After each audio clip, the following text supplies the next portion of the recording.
This episode is brought to you by Credit Karma. When it comes to your money, Credit Karma keeps you ahead of the game. You can count on Credit Karma to keep up with your financial needs as they evolve, helping you monitor your progress and giving you personalized recommendations so you can make strides towards your goals. Make sure you're on the right track, no matter where you are on your financial journey. Intuit Credit Karma. Karma you can count on. Download today. The left versus the right. Entertaining and informative on the Red Apple Podcast Network. Good afternoon, everybody. Happy Saturday. It's the left versus the right. I'm David Paterson. And my guest today, I found to be a very interesting person until a few minutes ago when he said to me that if the cold continues, it's just going to drive up prices. It's just going to make it more and more difficult for people to move around. It's going to destroy the economy, basically.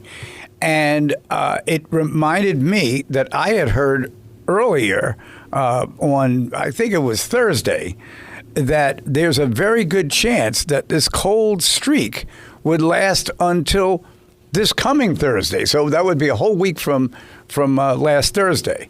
So now that I have, just annoyed all of you, I'd like to introduce no stranger to WABC, but firstly, the first time I've gotten a chance to meet him and interview him, Jake Novak. Well, Governor, it's a great honor to be here with you. You were one of the great mensches of politics, not just in New York and New York City, but all over the country. And it's always a pleasure to see you out in public and speaking your mind in a respectful and sane way. I wish that weren't as rare as it is these days, but it is rare. But yeah, I'm Mr. Happy today, reminding everybody that, if you're worried, we just learned this week that we're looking at a $12 billion budget deficit for New York City. That's what Mayor Mamdani said. And I got to tell you, 6 or 7 more days of these kinds of very much below freezing temperatures. And it'll be $14 billion. Yeah, it's going to easily. I mean, we have a lot of schools, we have government buildings, we have, by the way, hospital costs that people are going to be lining up in emergency rooms with cold-related problems. I know I'm Mr. Happy here, but we do have to be prepared for this, both emotionally, structurally, and fiscally. Well, I'll admit that earlier this week, I came around the corner onto 3rd Avenue, and I was right in front of Smith & Wolinski's, and they had a pathway to walk across the street, but there was a mound of snow that had replaced the pathway somehow. I got to the top of the mound, and on the way down, I tripped and fell almost on my face, which would have probably been an improvement for some people to think. But the issue is really that we agreed, I can't remember the last time it's been this cold that long. And I think there was one day, maybe a week and a half ago, it went up to 40. But everything else is 30, wind chill factor 1, wind chill factor minus 12. And to not think that it's going to definitely alter the negotiations between the Senate and Assembly and the governor in Albany, and then also the mayor, who keeps saying that he wants a tax on the top 2% of earners in the city. Don't you think that realistically he knows he's not going to get it? But this is how he plays to the people who voted for him. So, you can be a very popular mayor because you do all these wonderful things for people. You can also be a popular mayor because you tell everyone else off. Yeah, listen, as a conservative, these are the kinds of instances where I feel very emboldened to say this is exactly why we don't spend $9 billion on illegal immigrants and giving them cash cards. This is exactly why we don't set up so many of the other programs. I don't care how conservative you are, and I have this fight with my fellow conservatives sometimes. I am not a Hasidic libertarian. I believe there needs to be some government oversight of some of the most basic services. For example, road management, things like that. And although I want private companies to be involved, but this kind of an emergency, you would like to think, and this was so frightening now about our political tenor right now, not just in New York, but all over the country. This is what's so frightening to me. This is a life and death situation. This is 10, 11, 12 straight days of temperatures well below 30 all day here in New York City. Again, I'm Mr. Wonderful here, but listen, people are going to die. And this is where we'd like to believe that everyone in the government, from our inexperienced mayor all the way to the people who have a lot of experience, are just going to stop everything, freeze all, no pun intended, freeze all the other spending, and just say, listen, we're going to make these heating centers, we're going to figure out what we need to do with our schools, we're going to make sure the hospitals have extra staff to deal with frostbite and other things like that. And you know what? I'm not really seeing it. I'm not seeing nothing, but I'm not really seeing it yet, Governor.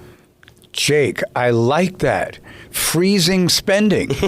We should take this tape and send it to Mamdani because he wants to freeze something, so he might as well freeze the tape, But in the meantime, I'm, more a little left of center, I would say. Although the more I think I'm left of center, the more I hear people who scare the hell out of me, who are,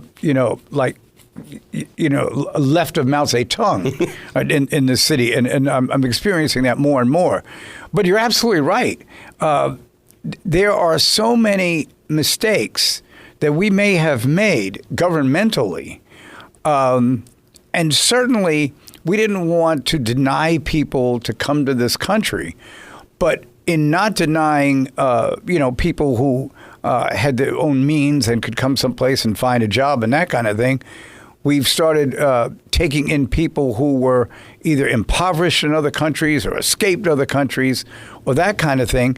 And then to finance them for a period of time without really there being an effort for them to find any gainful employment is actually abusive to them. And that has always sort of been the conservative philosophy, but more and more I find myself thinking, we bring people here, they wind up in all kinds of trouble, much of it which they didn't even cause, and then we, blame it on the other political party or something like that. Yeah, there was a frightening moment in Mayor Mamdani's inaugural address where he literally said, there is no problem that government can't solve. And here we are at a moment where I would say even most conservatives would agree this is a problem that we would like to see government try to at least alleviate, let alone and maybe even solve, which is making sure that we don't have a massive death toll or a huge problem coming from all this cold weather. And, you would think also that this would be a perfect opportunity for a politician to be bipartisan. As much as I'd like to blame the Democrats for the cold weather, I can't do it. They did not make the weather machine yet. That's somebody else's conspiracy theory. Well, so I can't blame them. Jake, I'll have to admit to you. You have a weather machine in the garage? We talked it over in mid-December that, let's say around the 20th of January, let's just make sure that the weather is so cold that no one can do anything. And while that's happening, we can create a new budget, Yeah, but I mean, his solution so far is to add yet another government position. We already have a controller of the city. And he's now saying that he's going to appoint a special appointed person to look over the budget and look for places for new taxes and things like that. It's just, again, the government is overspending. And the solution is, to him, more government. Whereas it should just be, let's just stop everything. Let's stop everything that we're doing. Let's stop the parades. Let's stop the other stuff and just make sure people don't freeze. So, Jake, I didn't hear about this. So, in other words, there's going to be, like in other workplaces, a supervisor for the controller. Yeah, like another person who's going to be looking at the budget. Who assumes can turn things around if they don't like it. Now, that's novel. Yeah, especially since the controller is elected and this position is not. To me, this is one of the great frustrations of being a New York City resident, but I think this is something that affects the whole country. But in New York, we're the poster boy for this. The amount of work that our elected officials do to indemnify themselves for responsibility for the most important things. How many members are there on the MTA board? Like 18, 19? It's hard to actually blame someone when the subways are bad because there's just so much, it's hard to, I don't ever remember a governor or a mayor being voted out because the subways were bad. Maybe it forced Mayor Wagner out a little early, but that's a long time ago and nobody listening to this remembers him. Jake, would it be all right with you? Yeah. If we turn the sound down? Yeah. The people listening to the radio, we'll be back in a second. We're going to turn the sound down. Okay, now it's down. I was on the MTA board Yeah. It was a catastrophe. Yeah. Well, you were on the board. I mean, but you weren't there to protect the elected leaders necessarily. You were there to hopefully do some good. I certainly tried. Yeah. But you realized you were a little bit of a pawn in front of the rook and the king and the queen. This is indemnification and I mean, I would like to have someone who's elected leader of the MTA, or just say this is completely the governor's responsibility, and if it doesn't work out, you get voted out. That's what accountability is about. And strangely enough, it's interesting that the MTA's capacity to influence situations is far greater than what I remember growing up as a kid, and that kind of thing. In those days, it really was the governor or the mayor who would, make important decisions. Now it's almost as if some of them fear the MTA board. I don't know what they're afraid of, unless they, rolled a subway car into the station and ran over them. But the point is that we have distributed decision-making in a very interesting way. I want to tell you about something that happened a couple of days ago. There is an agency in the state that is sort of the authority over the government agencies that issue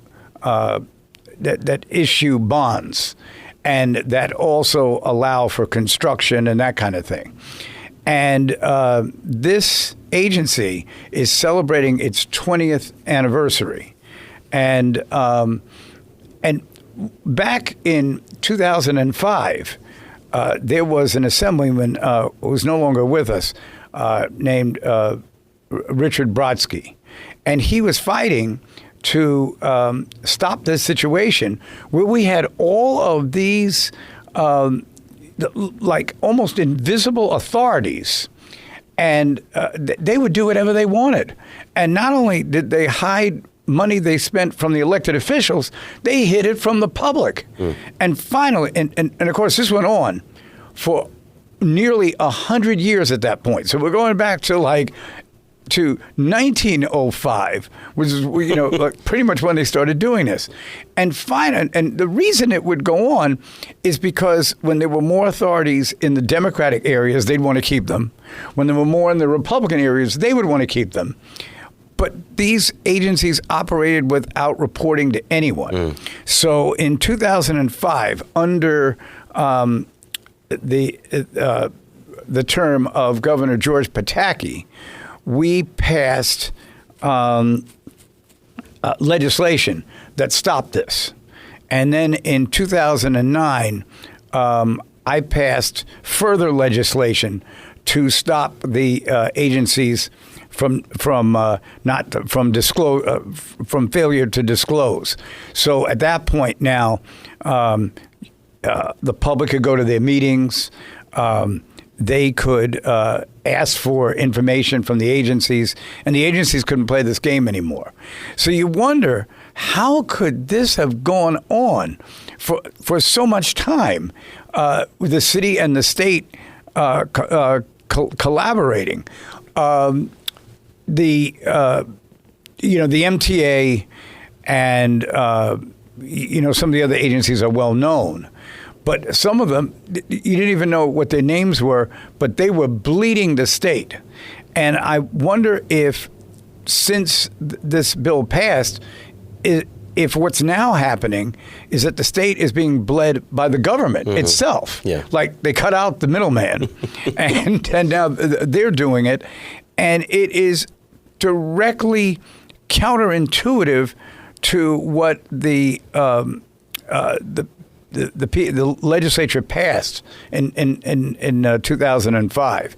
And I think that more and more it's starting to pop up again, where you're hearing about different types of entities that are funded by the public but aren't doing any of the public good. Yeah, well, I'm going to blow your mind right now and maybe blow the mind of all the listeners, especially when it comes to accountability. Obviously, as a conservative and as a libertarian leaning, I'd say I'm not really a full libertarian. person, I realize that Don Quixote has nothing on me in this city. I'm tipping at some windmills. I get that. But the best public transportation system in the world, one that's even bigger than New York's, is the Tokyo megalopolis public transportation system. Right. It is privately owned and privately run. Now, one caveat. It can't crash. In other words, there are government backstops which have never had to be used, but since 1989 it has been privately owned. And thankfully, it's never crashed. And it's the best in the world. It's the safest in the world. And the reason why they did this is because before that, it wasn't so safe. There was a terrible accident, a deadly accident in 1989 that was the straw, well, more than a straw, that was the rebar that broke the camel's back there, and they decided to do this. Now, the benefits of this, in addition to the fact that you have people who are on the relatively small board that runs their transit system, is that none of them are government appointees. None of them are the son, daughter, or friend of a donor, or a friend of the government person. And they have to show results, and they do fire people, and they do adjust that system. And I wrote about this when I was a senior editorial columnist at CNBC. I wrote a number of times about how this is possible. The problem is, there's not a lot of people with long memories in New York, but if you are a New Yorker and you wonder why there's what seems to be like a lot of overlap with some of our subway lines, where there's one subway line and then there's another one a block away, it's because there used to be competing private companies that failed. But they failed for other reasons, and the government used that as an excuse to take it all over. And it's made it much more expensive. And think about the life of a New Yorker or someone who's in the outer boroughs.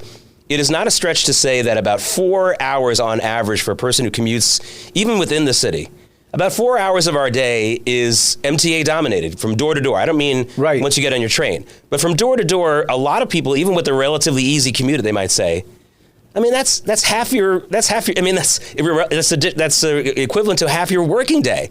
It's literally a sixth of your day on these systems. So there couldn't be anything more personal than this. And we won't allow private industry. Now, in some states like Florida, they do have this privately run train system, which is great. It's expensive. That's the only complaint I've heard about it, that it costs a lot. But that's because it's not getting the kind of government subsidies that you usually get. But still, it's certainly helping traffic in Florida stay somewhat controlled. And Texas has one too. The whole state of Florida. Yeah, and they're expanding it to Tampa. They're expanding it to a bunch of other places. Texas has one too.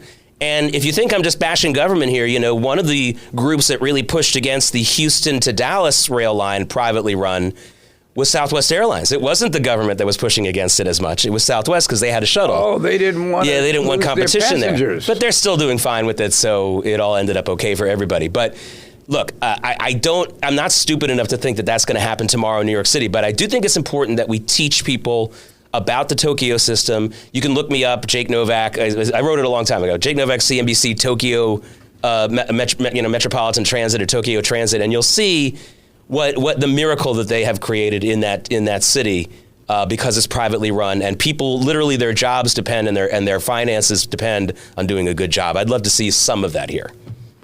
Well, I was not aware that so many other, or at least a few of the other states, have farmed out a lot of this transportation, and private industry is a lot easier to deal with because you're not going to have elections or that kind of thing. And I don't know how we would ever do that in New York, but you're right about the fact that I'd always wondered about that, how 51st Street, the 6th train is there. It's right there, yeah. Then it's 2 blocks over and I can't remember what train that is because I haven't been on it in a while. But the reality is the N probably. That's probably it. Yeah, and that is really part of the reason that people are on the train so long. Yeah, that's right. It's too much, right? Because they have to stop for the other one to cross over. It's so frustrating when you're on that train that everyone has to wait to the crossover. But it's just not efficiently run. And if somebody had more money in the game, again, it's not going to happen. It should. But at least people can learn about this. So the next time we build something, maybe the next air train or whatever we're going to do, maybe they'll build an air train to Newark. I don't know what it is. Maybe we can do a private company and see how that works. Well, I hope we haven't disenchanted people who are listening to the program because we are efficiently run. And efficiently, we're going to take a break right now. And when we come back, I want to talk to you, Jake, about President Trump is traveling all around the country talking about commerce and talking about how to lower prices. And we will hear from you when we come back about how successful you think this has been. You're listening to The Left versus the Right here on 77 WABC. I'm David Paterson, and we'll be right back. The Left versus the Right on the Red Apple Podcast Network.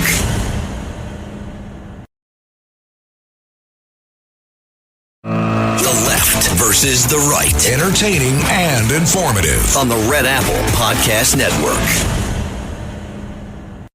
We're back on The Left versus the Right here on 77 WABC. My guest this week is Jake Novak, who is a utility player. He can do anything. He never gets to start, but he can do anything, believe me. And that's why I selected him to give us an analysis of President Trump's roadshow this week, all the cities he's going to and championing the victories that he won in his first year of office and also in his first term back in 2017. So how do you think it's going?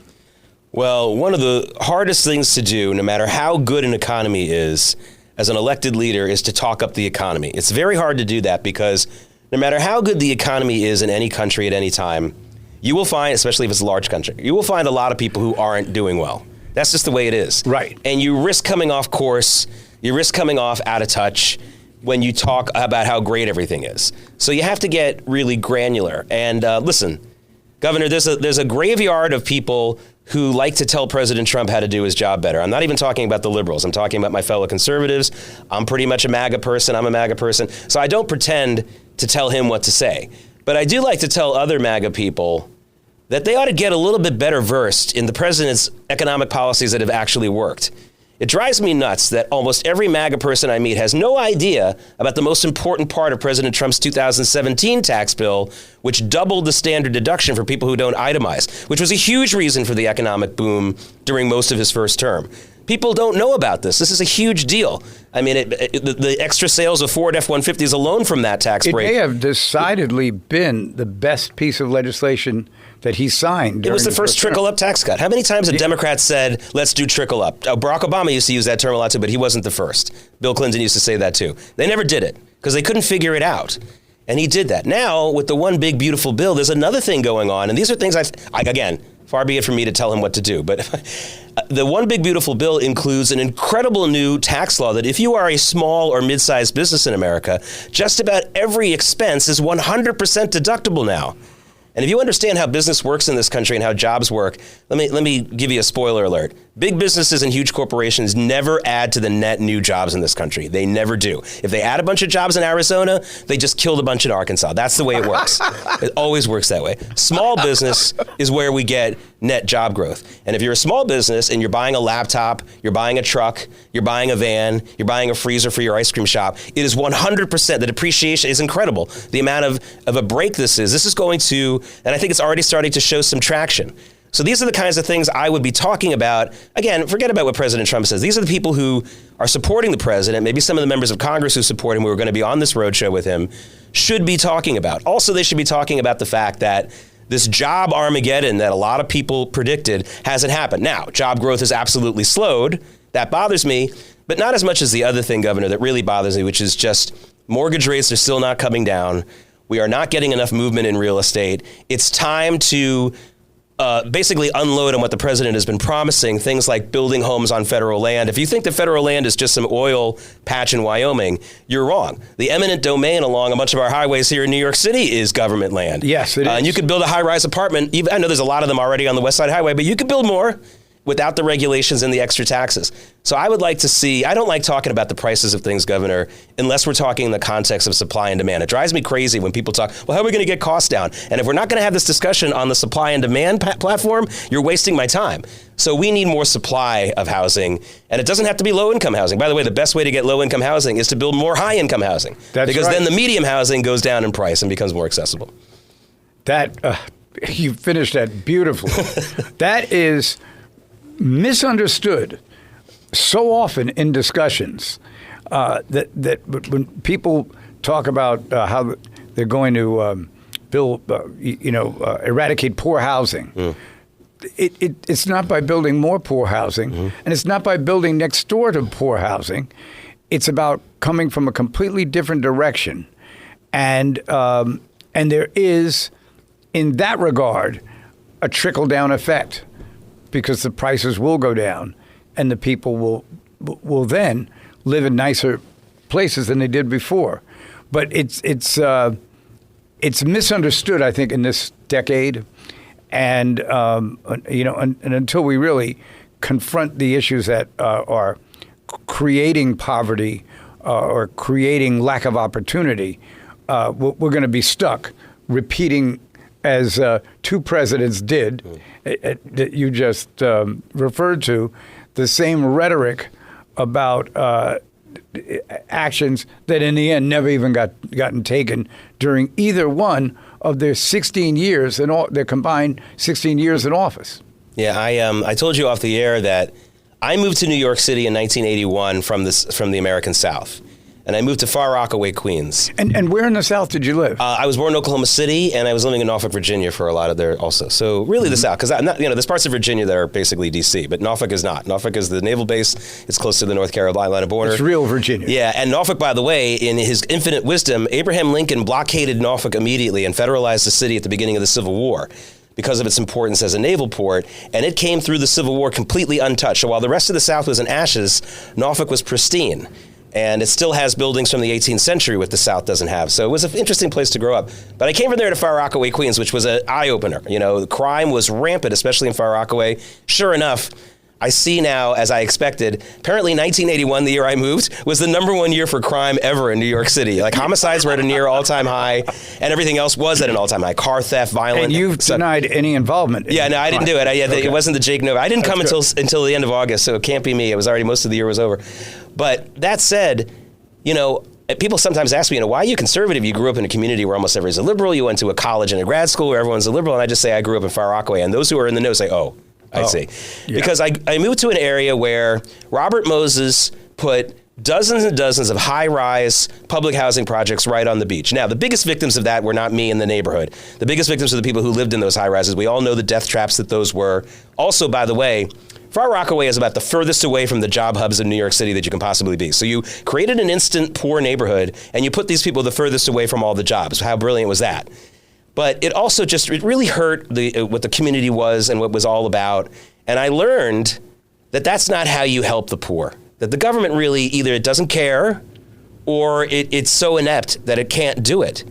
And what made things easier for me moving there was, first of all, I was kind of a sports fan when I moved to New York, but New York level sports fandom was like a next level, and I really got into that with my friends on the block. And I don't like to say the word diverse. I had an eclectic block. We had Irish, we had Black, we had Italians, we had, obviously there were a lot of Jews like me on the block, but they were all amazing people. And I'll tell you, the #1 issue for everyone from the ages of 100 to 3 was crime. We talked about it all the time. Are we going to downtown? No. Are we riding our bike? No. Who's going with you to your friend's house? It's got to be someone else with you. And we lived that way because of this massive influx of crime that was basically imported to the city, to that town. And by the way, this isn't a white and black thing. It had nothing to do with the people. Like I said, the biggest victims of this were the people living in the housing project. Right. I was a few blocks away. I didn't have to worry about it so much. But this was a punishment to these people. And when I think of housing and lowering housing costs and things like that, I think about that a lot. And I cherish the fact, I was very lucky to have lived in a place like that, especially during the go-go 80s when the whole yuppie thing was starting, to live in a town where people were thinking about other stuff. I was very lucky. I was really lucky. That's quite a trip. Yeah. Starting in Virginia, and then you went west before you came north, right? No, I was born in Oklahoma City, so I went east before. Yeah. Okay, yeah. So you went east and then north. Yes. So why do you think? Because admittedly, some of these leaders that we've had were very intelligent people, mm-hmm. and I would even go as far to say is they really wanted to do good for the public.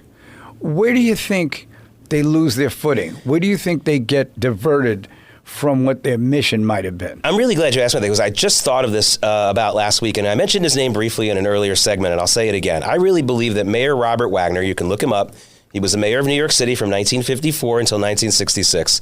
And if you read other books about the history of New York City starting in 1524, Gotham, which is a great series of books to read, I highly recommend, in every chapter, it's basically about poverty, how they're trying to solve the poverty problem. Every generation of New Yorker from 1524 to 2026 has really been trying to fix this. And sometimes they have success and sometimes they don't. But I think Robert Wagner was the first mayor of New York City to look at the poor population in New York City as less of a problem to solve and more of an asset to use. I think he dismissed the cops from the subways and dismissed the cops from the beats on the street as a way to, in a very disingenuous way, I think, tell the poor people, hey, I know the cops bothering you, so we're going to take away these people. Take all the cops away. Yeah. Then you can bother each other. Right. And one of the things I learned over the years is that we keep being told that poverty is a big trigger for crime. Poverty causes crime. It's the opposite. Crime causes poverty. You show me a poor neighborhood and give me enough time, and I will trace back the major crime that was committed to create the poverty there. Crime causes poverty. You could say the crime of slavery in the United States created the poverty of the African-American community in this country for many, many years, with not enough exceptions yet. All that kind of stuff. So, hey, that is, I think Robert Wagner was the first to do that, and Lindsay picked up on that as well, his successor, John Lindsay. And it doesn't mean that Robert Wagner was necessarily an evil guy, but he was a politician. And he looked at the poor population in New York as some group that he could possibly use as a coalition to keep him in power by throwing them these supposed, I don't know. I assume he got a lot of support, but not because he took the cops away. But the broken window stuff and the removing of the cops from these neighborhoods for 40 years after that, until we fixed it under Giuliani, although it's the people of New York who made the change. There's no politician who makes a great change without the people first, so that's another thing. But until that, we had 40 years of punishment for what Robert Wagner did. Listening to you, Jake, something flashed into my mind, so I might as well tell you before it flashes back out. There was an episode of All in the Family when they got robbed. Like, these two black men came in and robbed them. And they tied up Archie, and they're carrying on, and while one of them is packing up stuff that they're going to steal, the other one is talking to Archie, and he says, why are you guys in here doing this? You should be out working or something. Like, well, we don't have any jobs. Blah blah blah blah blah. So then, fortunately, the late Robert Reiner, playing the meathead, says to them, you don't understand him. He doesn't understand the plight that African Americans have to go through. And one of them, who I think was Cleavon Little, said, and you do. He says, yeah. That's right. He says, well, how did you learn about it? He goes, oh, I read about it in my sociology class. Yeah. That was the interesting collision of progressivism with reality, which is that you can't just think that you can change a few things around and it's going to change something. You've got to trace the root, as you said, as to why a bad neighborhood became a bad neighborhood. Yeah, look at all these illegal immigrant housing and things that we're seeing in these sanctuary cities, which, by the way, if you live in a city where they're saying, we're not going to wait for a law to be changed, we're just going to disobey the law, you can't pick and choose. If you say you disobey one law, then that means you disobey the law, period, in my opinion, and I don't think I'm wrong about that. But who's going to want to do business in these cities right now when all of this is going on? And they are absolutely giving an economic death sentence to these areas. It's like dropping a bomb in these communities. And it's a shame. It's a terrible shame. But I'll tell you another Far Rockaway story, because this gives in, again, why. I came to a New York where crime was totally a bipartisan issue and crossed every line. Right. 2 or 3 days after we moved, my father was the rabbi of one of the local congregations, and a cop came to the house and said, Rabbi, there was a observant Jewish boy, 19, 20 years old, who was murdered last summer, steps from your home. The trial is starting soon. It's an all-black jury. Can you please get members of your synagogue to sit in the court every day, because we're worried there's going to be an acquittal because the people who killed this guy were young black men. Well, let me tell you something. that trial, that jury came back in 15 minutes, not only convicted these guys, but gave them the most maximum sentence. And I said to my dad, I was only like 11 or 12 years old. I said, I don't think that cop understands this neighborhood. Okay, everyone was sick of it. Everyone was just sick of it at that point. And we didn't care who the perpetrator was, and we didn't care who the victim was. We just wanted crime to end. And that's why we eventually got the William Brattons and the Rudy Giulianis. And all credit to them. I'm not trying to take credit away from them. But whether it's the abolition of slavery or the improvements against crime that we've seen or technological improvements in America, it is always the people who do it first and the politicians come second. Hopefully they get the drift. President Trump has a following in the black community. Mm-hmm. And friends of mine will take, not all the time, but will take up for him about certain issues that he's confronted. And I think this was sort of the apologetic system, I would call it, for, we're so sorry you got dragged over here from Africa, then you were enslaved for 244 years, and, you've got all these problems, so we're going to meet you down at your level.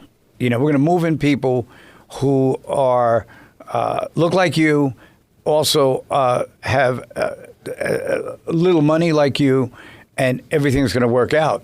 And what happens invariably is the people that this happened to, like the jury that you described, they knew what crime was. They knew what it was like for someone's son to get killed. They had relatives that got killed. And as you said, they came back in 15 minutes. And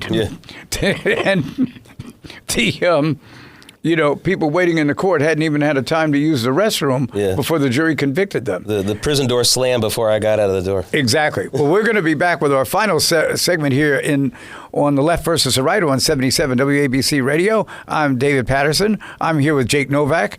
And you will not move until we return. Now, let's roll it.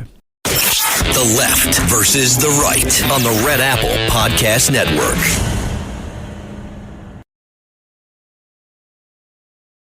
The Left versus the Right. Entertaining and informative on the Red Apple Podcast Network. We're back on The Left versus the Right with David Paterson here. And you are? Jake Novak. Of course. And now we're... during the time we were away, I reminded Jake of something someone told me he had talked about on one of his shows, and it had to do with purging the second most powerful person in China. And you would think that it would be a bigger story here in the United States, but take it away, Jake. Yeah, I mean, this is a sexy story. I mean, you might hear this and say, okay, I don't care who's number 2 or number 3 in China. Number 1, maybe not so much. But this is a very sexy story because the number 2 guy in China up until a couple of days ago was this guy, General Zhang Yuxia. And he is the head of the military also. So he's not just the number 2. He's not some vice president who sits around and cuts ribbons. He's the head of the military, or was. And he's being removed because they're accusing him of leaking nuclear secrets to the United States of America. Now, if that's not a true story, that's interesting. That shows that Xi Jinping is having a paranoid moment, which is a little scary and certainly interesting. If it is true, wow, talk about a good job by the CIA or whoever the hell's got that asset. That's not bad, right? Pretty good stuff. But, Governor, the reason why this story isn't being covered, well, some of it is because most people in mainstream newsrooms can't find China on a map. Right. I'm allowed to say that because I worked them for 32 years, and most of my colleagues are really not that, I don't know how to say this in a nice way, but they're not the sharpest sticks in the drawer. But nevertheless, the other reason is you will be hard-pressed to find anything that depicts China in a negative light or even a shaky light, because this is a shaky story. I mean, this seems like the country's a little shaky right now. You will be hard-pressed to find that in the mainstream news media. You won't hear it so much on Fox either, by the way, because there's so much Chinese investment. Remember, all of our mainstream media companies are owned by larger corporations. Boy, this is fascinating. And they don't want to come off. I was in the newsroom in the year 2000, Governor, the day that Beijing was announced as the host of the 2008 Olympics. I was running Jack Cafferty's show on CNN. He was for those of you who don't know, he was a big local news anchor here in New York, then became a national anchor on CNN. Right, I was running CNN, the show. yeah. And he went off on China, rightfully so. Just talked about how suppressive it was. He couldn't believe that the Olympic Committee was giving them the Olympics, and on down the line. And we got an angry call from the Chinese consulate. That was the end of that.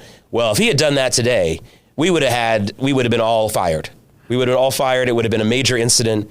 We would have had people coming. We absolutely would have had our show cut off live. That's how things have changed so much in the last 25, 26 years.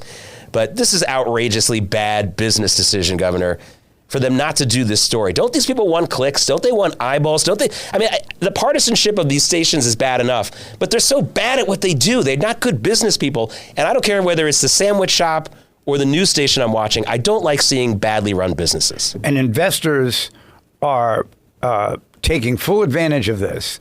And if you go against them, they threaten to pull out. And then just the minute that they make you walk away, they will find somebody to take your place. Yeah, the Chinese influence in this country is massive. They give a lot of money to the universities. You fill in the name of the conspiratorial enemy that you think is actually the boogeyman in America and put China in there instead, and you'll be more accurate, believe me.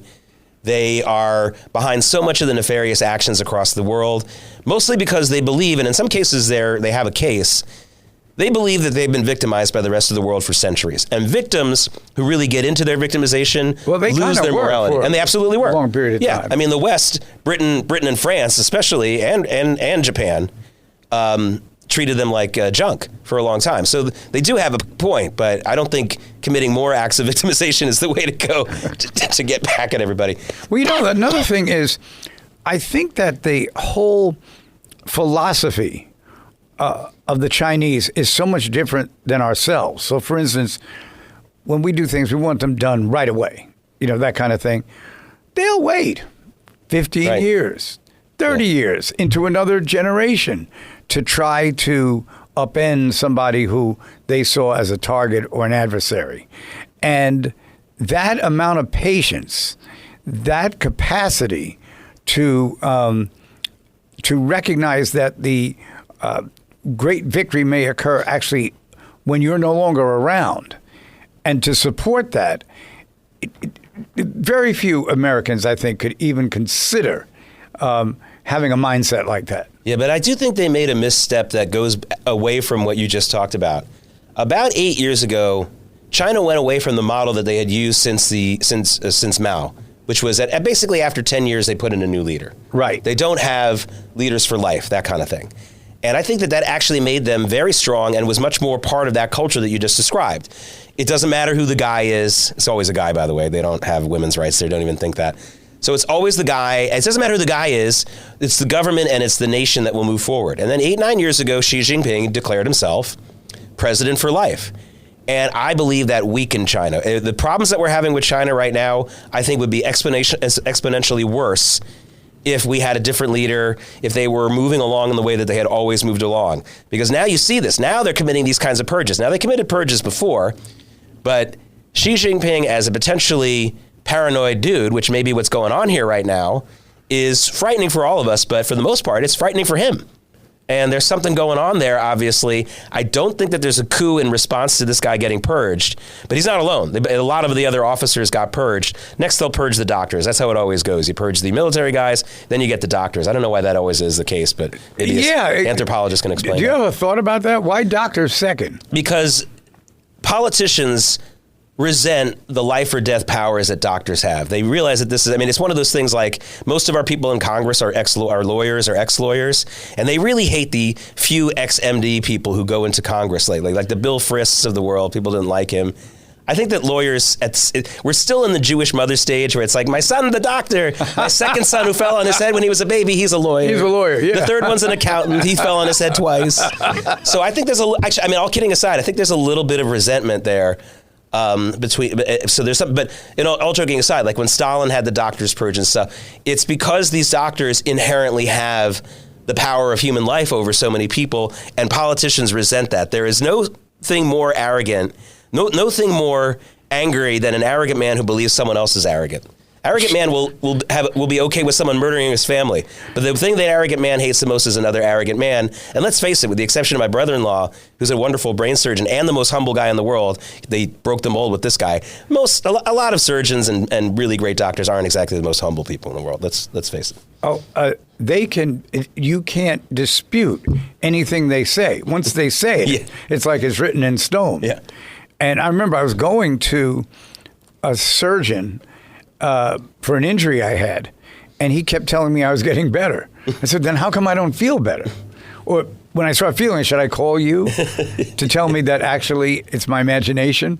And finally, I stopped seeing him, and I heard that he badmouthed me everywhere. There you go. Yeah, I mean, listen, I'm really actually on the other side of this. I mean, for all the joking aside, I would like to see much more independent doctors. The fact that hospitals have pretty much bought up the private practice industry in this country scares the living daylights out of me.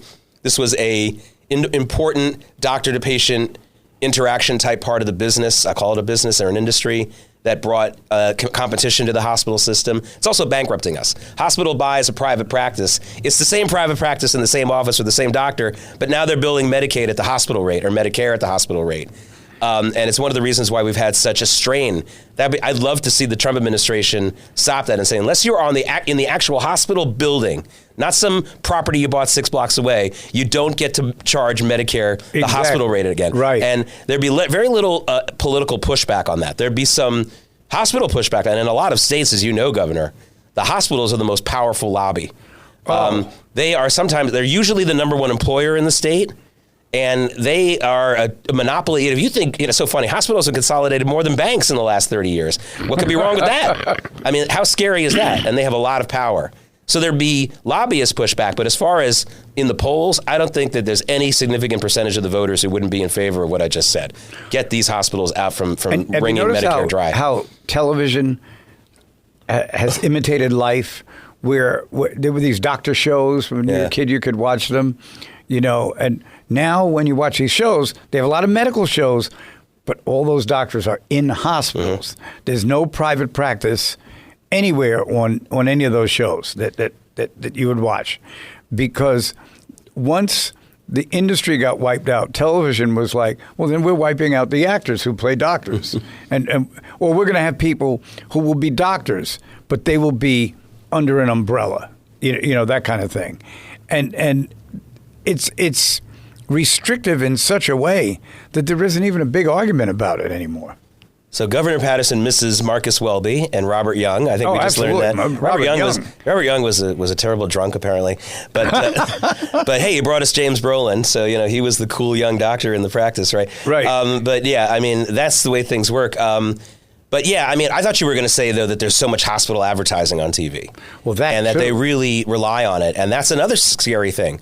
Is there going to be a news story on ABC National News or NBC Nightly News talking about what I just said, about how the hospitals have gamed the system and have squeezed Medicare dry for the same services that used to charge Medicare a lot less? Don't bet on it, folks. Ain't going to happen. And that's very bad. I sound like Elizabeth Warren now. Oh, the corporate owner. Meanwhile, she's part of it. She's big because there's a hospital conglomeration in the Boston area too that she's a slave to. But this is what bothers me. I don't mind. You can get your advertising from anywhere. But if I were sitting down with some of these companies, I said, listen, you want to pay a couple $1 million for a national 1-year ad campaign? Just remember, we might talk about like how you're doing something wrong. And if they don't want to advertise, then go somewhere else. I don't know if they're going to be able to though.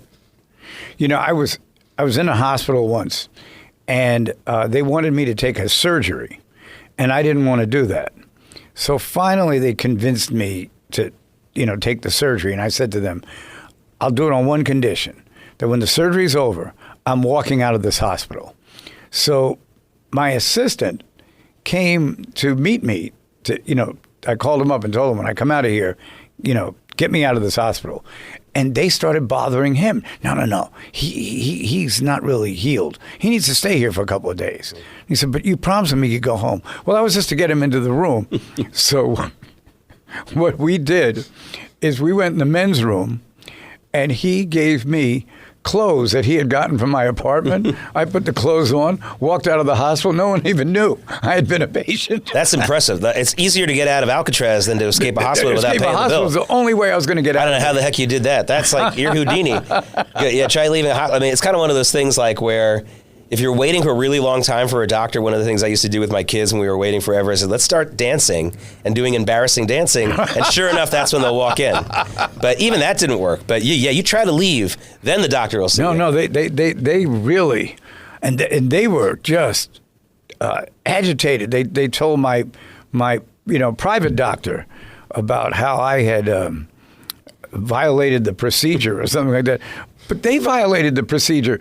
They lied to me. Yeah. That's always bigger than, what someone does after they've been wronged. And so I've never been a, big fan of hospitals or doctors to a certain extent. And but as we, approach the budget season, going back to where we started right in the beginning of the show, I just think that Governor Hochul knows good and well that if she exceeds even an inch to Mayor Mamdani, that her chances of coming back get reduced substantially. I would think right now, and I know Governor Hochul, and I also know Bruce Blakeman very well. We worked on a project together for a long time. But I would, if I was the odds maker, give her a, 3-2, something like that.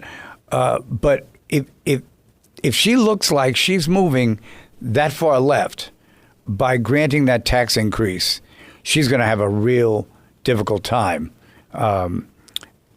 staying in Gracie Mansion beyond this year. Yeah, well, I have a saying about political consultants.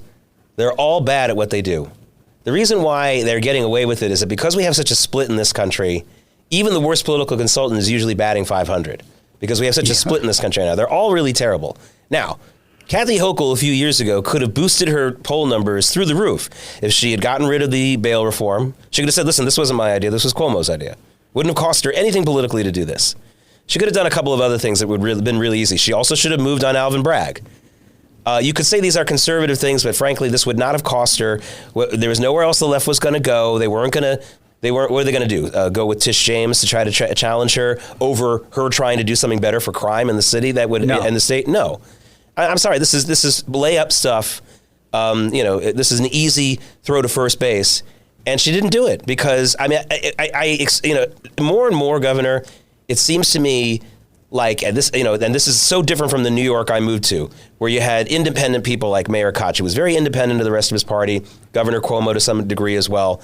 It doesn't feel like, with the exception of maybe John Fetterman, that anyone actually works for Democrats anymore, even all the way down to the level of mayor. I feel like they all are DNC-approved staffers whose number one goal is keep the party line.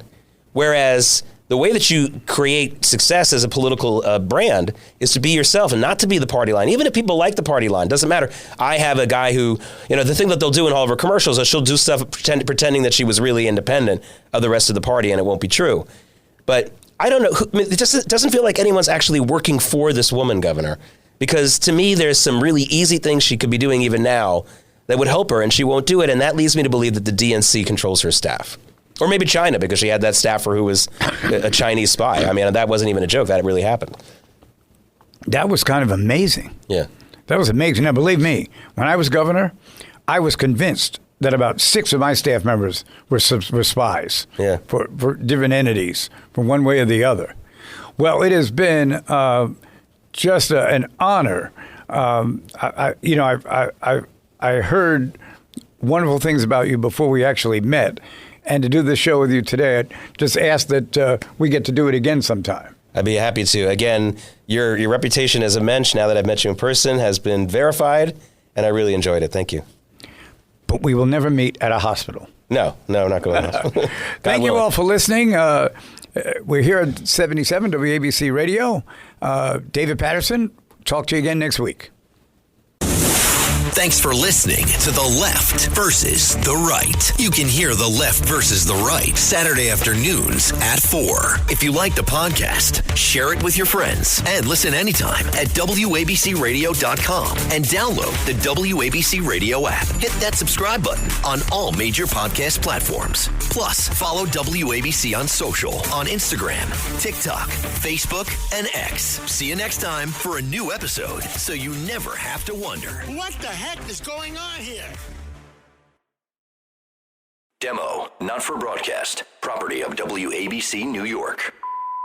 If you're thinking about changing schools, Why wait? At Manhattan University, love those guys. You don't have to start over. With transfer-friendly pathways, your credits count, and you keep moving forward. From day one, you're part of Jasper Nation, preparing for the real world. And with New York City just a train away, opportunity is everywhere. Ready to move forward without missing a step? Visit manhattan.edu/transfer and enroll today. Manhattan University. Don't start over, move forward.